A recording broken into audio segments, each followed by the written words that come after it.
Hello, everyone. Welcome back to World History 1, where we are continuing our series on ancient Greece. So, today, if you can't get it from the picture that I'm showing you right now, we're talking about Greek mythology. This is obviously, Zeus in the center. We've got Hermes, we've got the Hydra, we have the Titan Atlas who carries the weight of the world on his shoulders. We have a temple. We've got a lot of great symbolism here of what we are talking about today. So, now Greek mythology is polytheistic. It is a polytheistic religion. There are many gods who are worshipped. All right. The gods and goddesses of Greek mythology and pretty much all polytheistic religions, when you think about it, they are used as representations or explanations of things that happen in nature, things that we as humans were not able to explain at that time. So these natural phenomena, why does the sun rise every morning? Why does the moon go through the sky at night? Oh, it must be a god who is, moving it through the sky to give life to the world. Why does the wind blow? There must be a god of the winds, things like this. All right. So, with this type of belief system, we see people who are going to pray to the gods for, protection, for, their favor. So, like the examples I have here, a sailor would pray to Poseidon, who's the god of the sea, for a safe voyage when he's going out fishing or going on a trading expedition or an army is sailing off to war. Someone might, if they are praying for wisdom, they would pray to the goddess Athena. She's the goddess of wisdom. All right. Now, symbols and images in Western literature, art, and architecture are always, we're also seeing a lot of influence there from Greek mythology.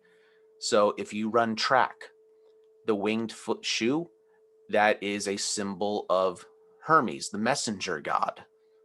All right, Valentine's Day, the bow and arrow, little cherub-looking guy with the wings, that comes from Eros, who is one of the two gods of love.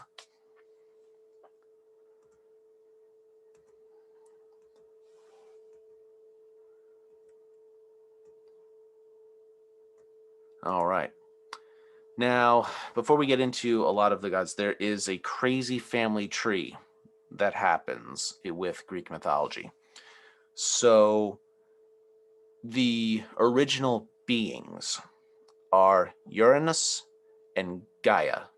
Gaia is basically Mother Earth, and Uranus is like the rest of the universe, like the void, I guess you could say.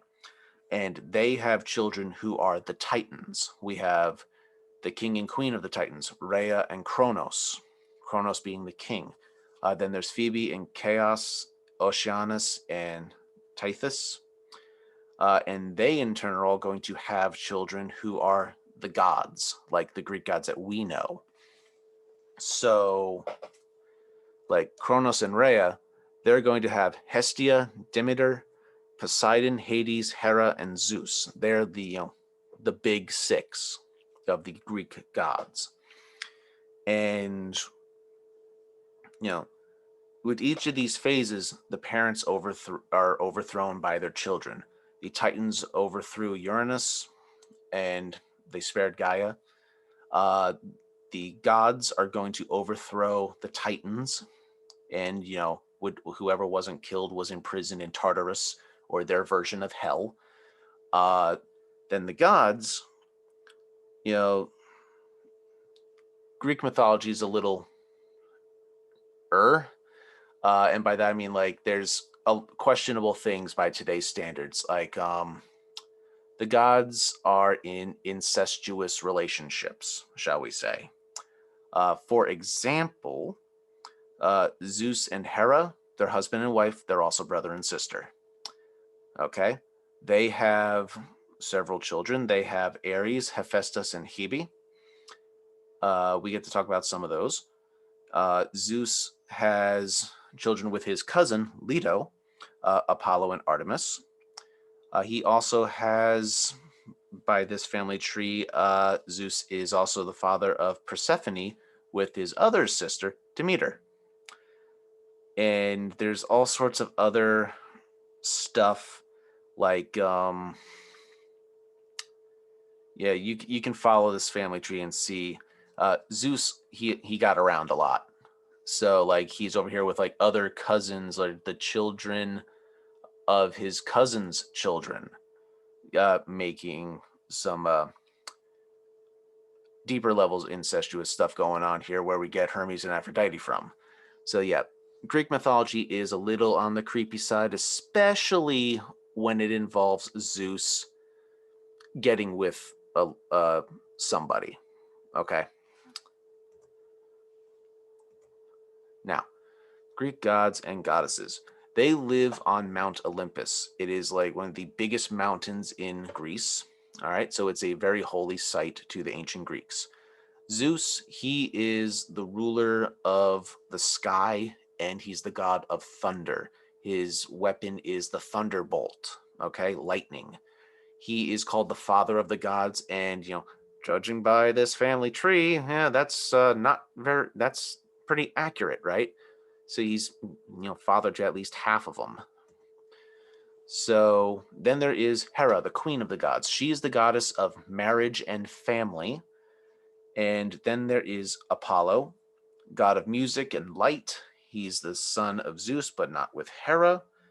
One of the two children that he had with Leto. He is also associated with the sun. Then there is his twin sister Artemis, who is the goddess of the hunt and nature. So, like one of her symbols is like the bow and arrow. She is associated with the moon. Then there is Athena, who is a goddess of wisdom, war, and useful arts. Aphrodite is the goddess of love. Very infamous, and so it's famous for not good things, for meddling in the affairs of men and gods, and messing with their heads to make them do stupid things in the name of love. Like when we could talk about the Trojan War. Yeah, thousands of men fighting and dying over the course of 10 years because one guy's wife ran away with another guy. Yeah. All right. So now let's take a closer look at some of these. Zeus, as we know, ruler of the sky and thunder. He's the king of the gods. Then we have Hera once again. Queen of the gods, goddess of the hearth and motherhood. So home and motherhood. Then we have Apollo. He's associated with the lyre, which is almost like a small version of a harp. Music and light are his things that he rules over, associated with the sun. Then there's his twin sister Artemis, being the goddess of the hunt, hunting. Associated with the moon. I always like that picture. And we have Athena, goddess of wisdom, war, and useful arts. So she is one of the most intelligent of the gods, not just goddesses, but the gods as well. Now, the Parthenon in Athens was built in Athena's honor. And it was also, she is also the patron god, she is the patron goddess of Athens. And Athens got its name, according to the mythology, in this way. Athena and Poseidon both wanted to be the patron god of this new city when Athens was founded. And they both made promises to the people, like, if you make me the patron god of this city, this is what I'll do for you. They liked Athena's deal much better, so they named the city after her. They built this huge elaborate temple in her honor, and Poseidon didn't really like that very much, so then the two of them would butt heads a lot occasionally during the rest of Greek mythology. All right, Aphrodite. This is the goddess of beauty and love. All right. And yeah, she was known for playing a lot of tricks on people, making them fall in love in a lot of crazy situations that would result from it. Other important ones that you will want to know: Hades, one of my personal favorites, the god of the underworld. He had a helmet that made him invisible. He was the richest monetarily of the gods because, whatever's in the ground is his. That's where all the gemstones, diamonds, gold, silver, jewels like emerald and ruby and sapphire, all that stuff is his. All right, then there's Poseidon, the god of the sea. Them with Zeus, they are the big three of the gods. They are the brothers in charge of everything. Then there's Hermes, the messenger of the gods. Dionysus, who is the god of fertility and wine. He is the guy who is associated with theater. He is one of the few gods that is also married to a mortal. He married a human woman who was a princess. All right. There is Hephaestus, the god of fire and metalworking. He's the blacksmith of the gods. He's Aphrodite's husband, and he's also known for being ugly. Poor guy. Right? Demeter, goddess of harvest, so agriculture, and is the mother of Persephone. Her daughter Persephone is the queen of the underworld. According to the mythology, she was abducted or kidnapped by Hades. And yeah, when we get to her page, I will tell you a little bit more about her. Then there's Eros, the god of love, who's the son of Aphrodite, and then Hercules. We get to talk about him a little bit. Now, Hades, very interesting character here.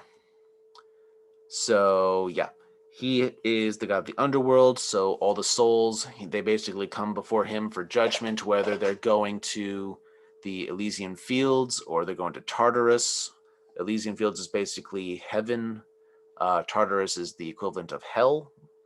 And yeah, he's very rich and has a helmet that makes him invisible.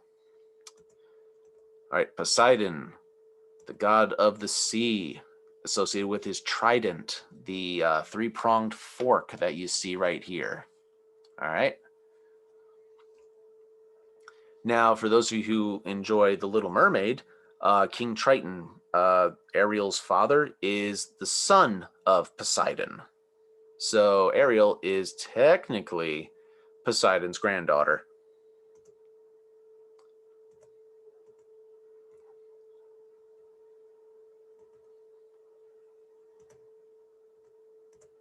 All right. Hermes, the messenger god. Dionysus, god of fertility and wine, patron of the theater, married a mortal princess who was supposed to be very beautiful. All right. Hephaestus, this poor guy, the god of fire, metalworking, stone masonry, and art of sculpture. He was the god of creating things, basically. He was married to the goddess of love, and also he was known for being ugly. So yeah, he kind of got a bum rap, but he did get the pretty wife. But she also would run around behind his back, fooling around with Ares, the god of war, who we don't really talk about today. All right, Demeter, goddess of the harvest, the mother of Persephone. Now, there's a pretty interesting story that's tied together with Demeter, Hades, and Persephone. So I told you about how Persephone is kidnapped by Hades, and what we're going to see as a result of this, Demeter, she obviously is going to be very sad that her daughter is gone. And what happens is the world starts to get cold, the plants start to die, and it's not looking very good. So a deal is made with Hades that he is to let Persephone back up to the surface world for 6 months out of every year. So she spends 6 months a year with him in Hades, because not only is he Hades, but his realm is also called Hades. And the other half of the year, she gets to return to the surface world and live with her mother. And this is the birth of the seasons. When she goes underground back to Hades, that's the fall. Everything starts to cool down, the plants start to die off, and the winter is like when she is down there and is like has been down there for a while. And when she comes back to the surface world, that is spring because it's the rebirth of the plants and it starts to warm again because her presence is back on the world and she's able to, bring life back to the plants. All right, let's talk about Eros, the god of love and son of Aphrodite and Ares. All right, there are two main depictions of him. The little Cupid guy right here, or which is a little more accurate to the mythology. Actually, it's very accurate to the mythology. More of an angelic-looking being, where it's a good-looking, muscular guy with large wings, not a chubby baby with little tiny wings. All right.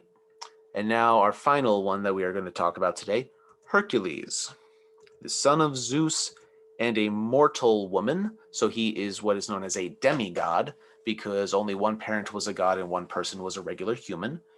So yeah, he is not the son of Hera, the way that he's depicted in the Disney movie that you see a picture from here. She actually was not very kind to Hercules. She was actually trying to kill him throughout his entire life. And when he eventually does die, it's because of something that she did to him. And before he was dead, his father brings him up to Mount Olympus and he becomes a god, like the god of strength and manliness, essentially. All right. Even though he was no better than his father when it came to doing nasty things, shall we say. All right. So that is where we're going to end today. When we come back next time, we will be talking about the Greek city-states of Athens and Sparta. You are not going to want to miss that lesson. All right, guys. I will talk to you later.